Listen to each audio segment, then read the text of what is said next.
Porn. ये शब्द सुनते ही किसी के चेहरे पर मुस्कान आती है, किसी के चेहरे पर वीभत्स भाव आते हैं, पर ये हमारे वक्त की सच्चाई है। कई देशों में पॉर्न फिल्म बनाना और सर्कुलेट करना लीगल है। पॉपुलर भाषा में कहें तो वहाँ पर ब्लू फिल्म बनाई और बेची जाती हैं कुछ नियम कायदों के साथ। कई देशों में ये गैर कानूनी है। जापान में पॉर्न फिल्मों में काम करने के बहाने लोगों का नए सिरे से शोषण हो रहा है। ज़्यादातर शोषण लड़कियों का हो रहा है और इस मामले में वहाँ की सरकार चेत गई है। वो एक नया कानून बना रही है। पॉर्न फिल्म पर प्रतिबंध नहीं लगा रही है, ना ही इसके एक्टर और एक्ट्रेसेस पर, बल्कि इसमें कुछ रेगुलेशन लेकर आ रही है और इसकी चर्चा पूरी दुनिया में हो रही है। इसके बारे में आज बात करेंगे। बात इस पर भी करेंगे कि पड़ोस के देश पाकिस्तान में जहां 50,000 से ज़्यादा लोग गायब हो गए हैं एक खास नस्ल के, वहां सरकार कवर अप क्यों कर रही है, इस अन्याय पर ध्यान क्यों नहीं दे रही है। बात युद्ध की करेंगे। हमने खूब देखा रूस और यूक्रेन के युद्ध के बारे में, लेकिन अफ्रीका में भी दो देशों के बीच युद्ध की आहट सुनाई दे रही है, डेमोक्रेटिक रिपब्लिक ऑफ कांगो और रवांडा के बीच, और इन सब के बीच में एक विरोधी धड़ा है। इसके बारे में आज विस्तार से बात करेंगे।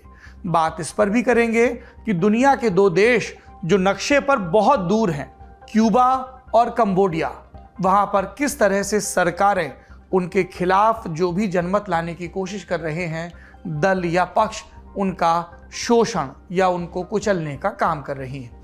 ये सारी खबरें मिलेंगी आपको आज के दुनियादारी में। नमस्ते, मेरा नाम सौरभ द्विवेदी है और दुनियादारी, जैसा कि आप जानते हैं, लल्लन टॉप का अंतरराष्ट्रीय प्रसंगों से जुड़ा रोजाना का कार्यक्रम है। Brought to you by Kuku FM. Download the app now.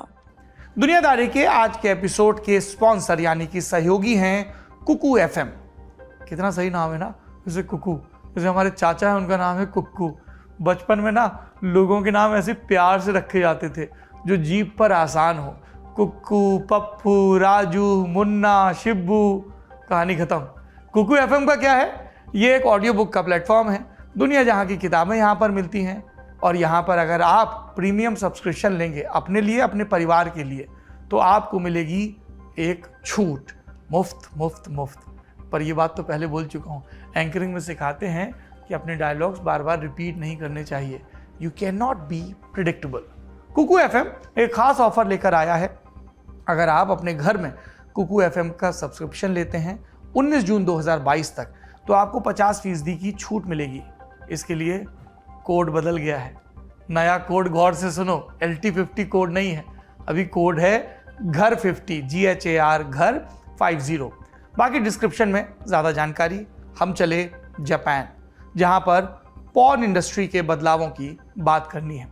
पर आप इसके बारे में, इसकी भयावहता के बारे में समझें, इसके लिए ज़रूरी है कि पॉर्न फिल्मों में काम करने वाली लड़कियों के अनुभव सुने। पहला केस, साकी कोजाई एडल्ट फिल्मों की स्टार रही। 2016 में उन्होंने न्यूज़ एजेंसी AFP को अपनी कहानी सुनाई। 2010 का किस्सा सुनाया। साकी तब टोक्यो में बस का इंतजार कर रही थी। वहीं उन्हें एक शख्स ने अप्रोच किया। बातचीत में पता चला कि साकी को नौकरी की तलाश है। उस शख्स ने उन्हें तुरंत नौकरी ऑफर की, कहा कि वो उन्हें स्टार बना देगा। कागजों पर दस्तखत हो गए। साकी काम पर पहुंची तो वहां नज़ारा अलग था। उनको कैमरे पर सेक्स करने के लिए कहा गया। उन्हें इस बात का कतई इल्म नहीं था।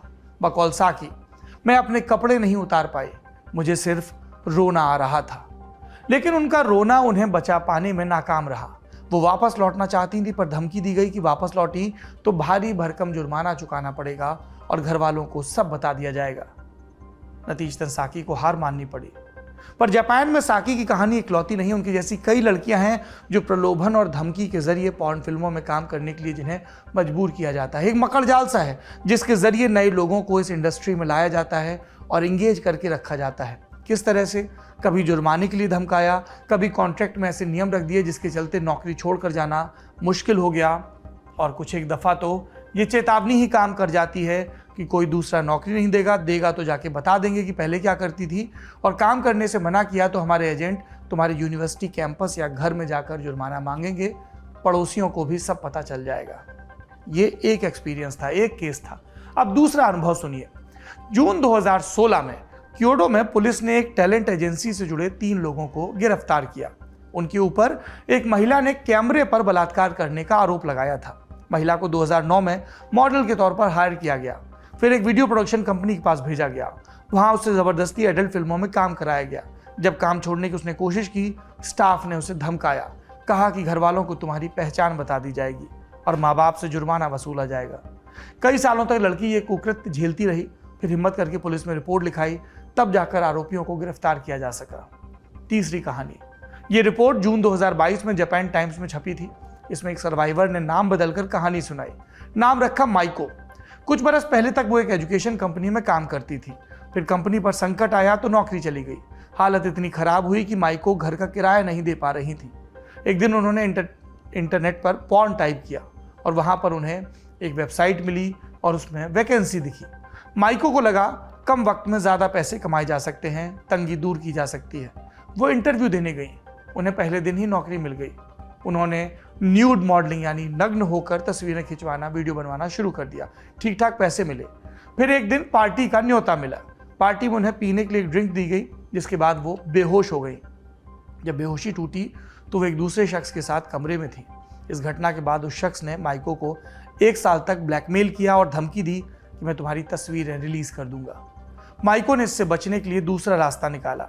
उन्हें लगा कि अगर वो पॉर्न फिल्मों में काम करने लगी तो शायद ब्लैकमेल थम जाए कि न्यूड पिक्चर्स रिलीज कर देंगे। तो उन्होंने एक डायरेक्टर से बात की, काम भी मिल गया। लेकिन वक्त के साथ ये काम हिंसक होता चला गया। एक मौके पर उन्हें 50 पुरुषों के साथ एक्ट करने के लिए कहा गया। माइको को अब शराब का सहारा लेना पड़ा। उन्होंने कहा कि मैं बिना शराब के कैमरे के सामने खड़ी भी नहीं हो पाती थी और धीमे धीमे इसका असर उनकी शरीर पर, उनकी याददाश्त पर पड़ने लगा। वो प्रेशर में रहने लगी, डिप्रेशन में रहने लगी। और प्लेसमेंट एजेंसी जिसने ये सब काम दिया था बोली कि काम करते रहो, भले ही तुम्हें अपने चेहरे को और शरीर को दुरुस्त रखने के लिए प्लास्टिक सर्जरी करवानी पड़े। जब माइको को लगा कि अब नहीं हो पाएगा, तब उन्होंने दिवालिया होने के लिए अप्लाई कर दिया और अंततः पॉर्न इंडस्ट्री छोड़ दी। अब वो अकेले रहती हैं और हमेशा इस डर के साथ रहती हैं कि कहीं घर वालों को पता ना चल जाए। अब सवाल आता है कि आज हम जापान की पॉर्न इंडस्ट्री की कहानी क्यों सुना रहे हैं। हमने आपको शुरू में बताया, जापान की संसद में पॉर्न इंडस्ट्री को रेगुलेट करने के लिए बिल लाया गया है। जापान की संसद का नाम है नेशनल डाइट। इसके 2 सदन हैं। निचले सदन को हाउस ऑफ रिप्रेजेंटेटिव्स और ऊपरी सदन को हाउस ऑफ काउंसलर्स कहा जाता है।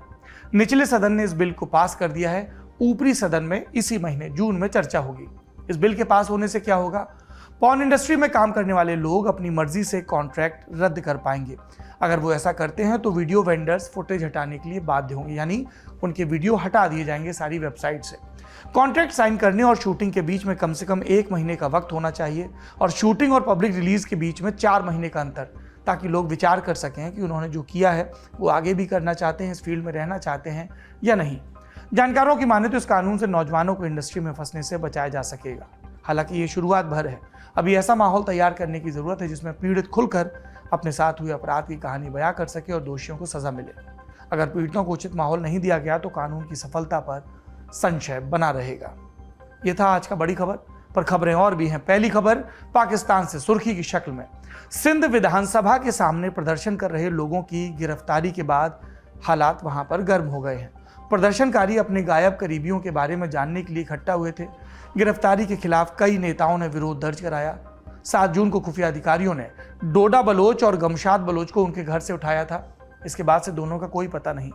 डोडा और गमशाद दोनों कराची यूनिवर्सिटी में पढ़ाई कर रहे थे।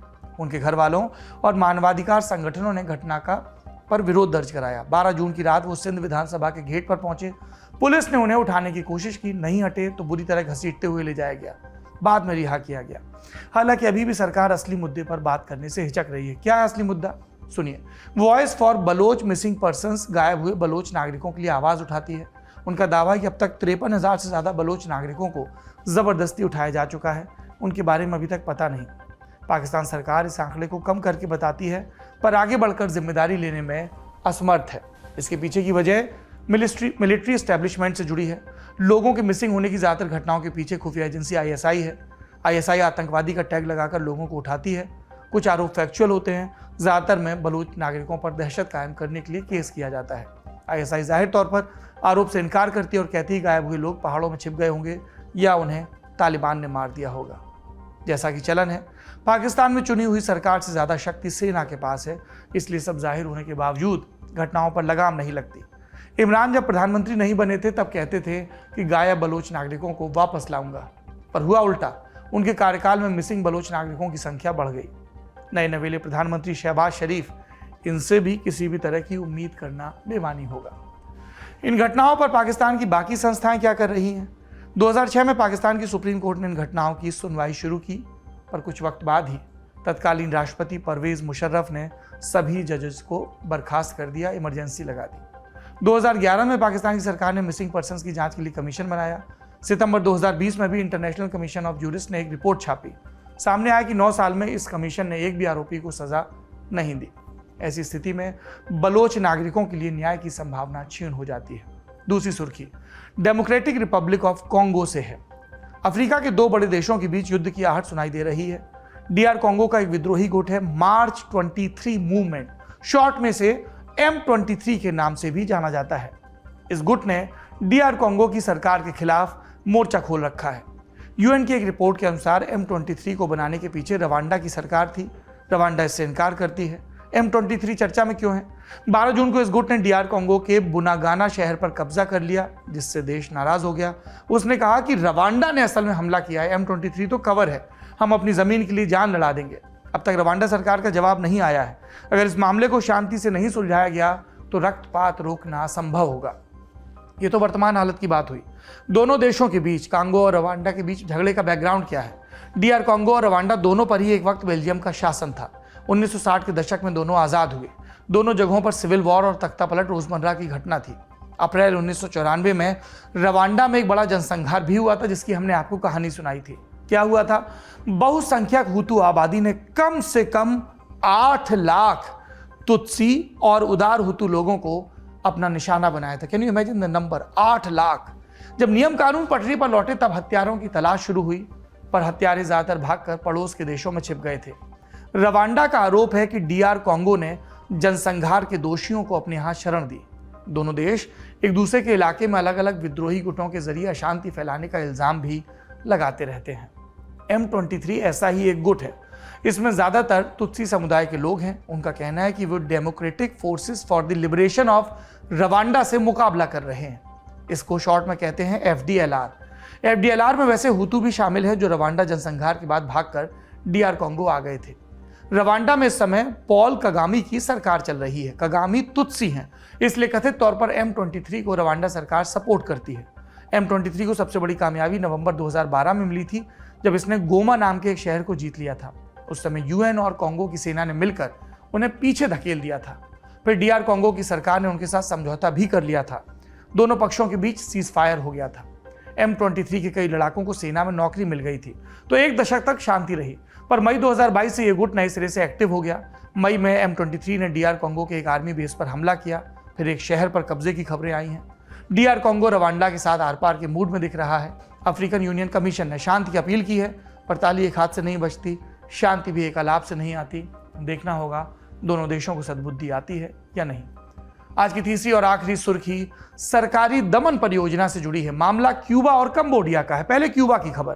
क्यूबा में सरकार के खिलाफ प्रोटेस्ट करने के लिए 381 लोगों को सजा सुनाई गई। इनमें से कईयों को 25 बरस की जेल हुई। कुछ लोगों को सजा के तौर पर कम्युनिटी सर्विस भी करनी होगी। जिन लोगों को सजा हुई उनके ऊपर राजद्रोह, पब्लिक में अराजकता फैलाना, मारपीट और डकैती जैसे इल्जाम थे। क्यूबा में बिना सरकार की इजाजत के एक साथ इकट्ठा होना दंडनीय अपराध है। इसके बावजूद जुलाई 2021 में हजारों लोगों ने प्रदर्शन में हिस्सा लिया। किस बात का प्रदर्शन? बढ़ती महंगाई और खाने पीने के सामान और दवाओं की कमी से वो आजिज थे। जैसे कि परंपरा रही, सरकार फौरन बोली, ये विदेशी साजिश है। प्रोटेस्ट करने वाले भाड़े के गुंडे हैं, देश विरोधी है, विदेश से चंदा लेकर देश का नाम खराब कर रहे हैं, क्यूबा का नाम खराब कर रहे हैं। सरकार ने बल प्रयोग के जरिए प्रोटेस्ट दबा दिया। 1000 से ज्यादा लोगों को गिरफ्तार किया। ट्रायल चला। पकौल मानवाधिकार संगठन दिखावे वाला ट्रायल चला। मार्च 2022 में तकरीबन 100 लोगों को 6 से 30 बरस की जेल हुई। इसी कड़ी में अब 387 लोगों को और सजा दी गई। आने वाले दिनों में और भी प्रोटेस्टर्स की नियति तय हो सकती है। ये तो हुआ क्यूबा का मामला, जो अमेरिका के दक्षिण में पड़ता है। पर दमन की परियोजना सिर्फ उधर तक सीमित नहीं है, ये कार्यक्रम एशिया में भी बदस्तूर जारी है। हम बात करेंगे कंबोडिया की। कंबोडिया की एक अदालत ने नामी वकील और विपक्षी नेता थिएरी सेंग और उनके साथियों को देशद्रोह के केस में दोषी करार दिया। उन्हें सेंग को 6 बरस की सजा हुई, साथियों को 5 से 8 बरस के लिए कारावास में भेज दिया गया। पूरा मामला क्या है? 2012 में कंबोडिया में 2 पार्टियों ने आपस में विलय किया, कैंडल लाइट पार्टी और ह्यूमन राइट्स पार्टी। एक नई पार्टी बनाई, कंबोडिया नेशनल रेस्क्यू पार्टी। इसको लोगों का सपोर्ट मिला। 2017 के चुनाव में इसने सत्ताधारी कंबोडियन पीपल्स पार्टी को कड़ी टक्कर दी। पीपल्स पार्टी 1979 से कंबोडिया की सत्ता चला रही है। इस पार्टी के मुखिया हुन सेन पिछले 37 साल से कंबोडिया की सत्ता चला रहे हैं। जब इस नई पार्टी ने उन्हें चुनौती दी तो उन्हें जमीन खिसकने का डर हुआ। फिर नई पार्टी के ऊपर इल्जाम लगा दिया गया कि यह प्रधानमंत्री हुन सेन का तख्ता पलट करने की साजिश रच रही है। इसके नेताओं को गिरफ्तार कर लिया गया। मामला सुप्रीम कोर्ट में गया। जो जज साहब थे वो रूलिंग पार्टी की परमानेंट कमेटी के मेंबर भी थे, जज भी थे। तो आप गेस कर सकते हैं कि उन्होंने फैसला क्या सुनाया होगा। उन्होंने इस नई बनी पार्टी को भंग करने का आदेश दिया। इसके बाद हुन सेन को चैलेंज करने वाला देश में कोई नहीं बचा। इस सरकार ने नई पार्टी के बचे कुछ नेताओं को निशाना बनाना शुरू किया। हालिया मामला 2019 की फ्लाइट से जुड़ा है। 2019 में विपक्षी नेता सैम रेंसी वापस वतन लौट रहे थे, लेकिन उन्हें वापस नहीं आने दिया गया। घटना का आरोप थिएरी सेंग पर लगा दिया गया। कहा कि सेंग ने ही रेंसी को वापस लाने का प्लान बनाया था। अभी वाली सजा इसी केस में सुनाई गई है। क्यूबा हो या कंबोडिया, चेतावनी पूरी दुनिया के लिए है। नहीं चेते, सरकारों से सवाल नहीं पूछे और सरकारों की मनमानी पर चुप रहे तो ना लोक बचेगा, ना तंत्र रहेगा, और फिर लोकतंत्र इतिहास की किताबों और ख्वाबों में पढ़ाया जाएगा। आज का दुनियादारी यहीं खत्म होता है। उम्मीद है कल फिर मुलाकात होगी। शुभ रात्रि।